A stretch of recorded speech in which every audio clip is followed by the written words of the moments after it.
Hello, I am Shraddha Suman Samal, a third year MBBS student at AIMS Kalyani. I am a mentor at Aditya Joshi Mentorship Program and together we will crack AIMS.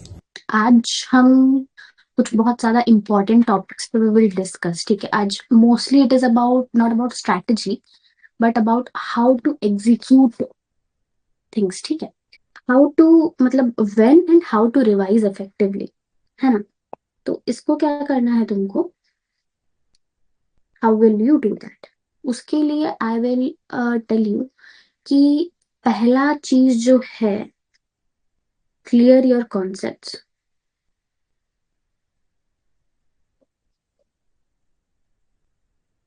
Basis of everything. ठीक है,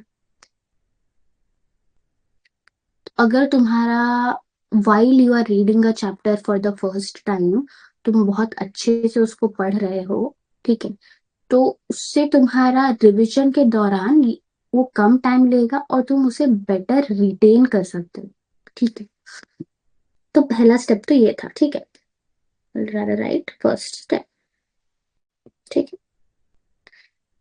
उसके बाद next चीज जो तुम्हें करनी है, I will teach you a 3 tyre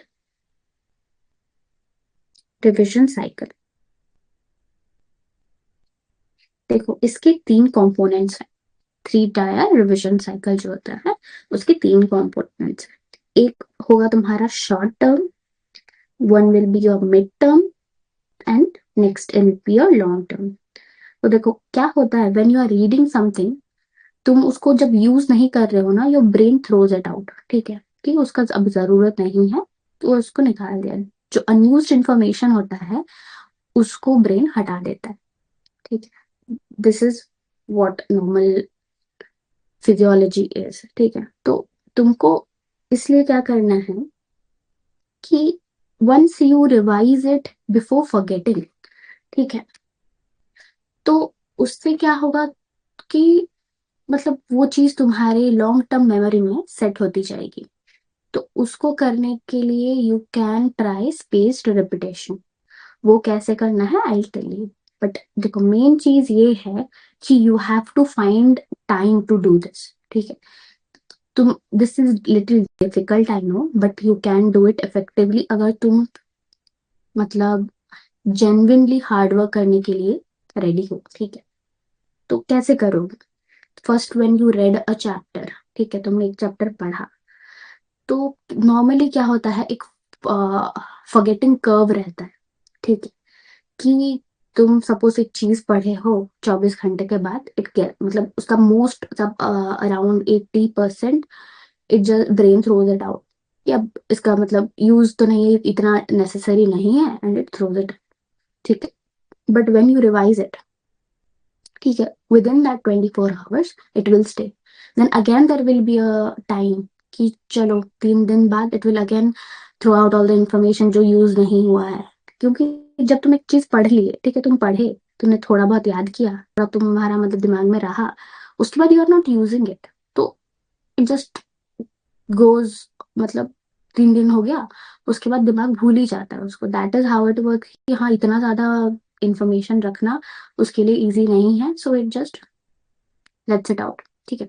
तो इसलिए वी विल डू ये कि जब भी you are reading a concept you will revise it using this method so that you refresh your memory just before forgetting it. This is what spaced repetition is. ठीक है, तो suppose you read one chapter, what you have to do is revise it within 24 hours first,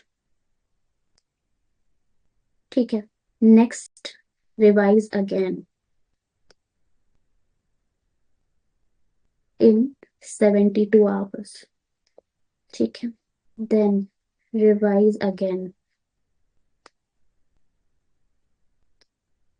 within 1 week। इसलिए मैं बोलती हूँ बार बार कि at the weekends keep Saturdays for revising things whatever you have studied an entire week, ठीक है। उसके बाद revise again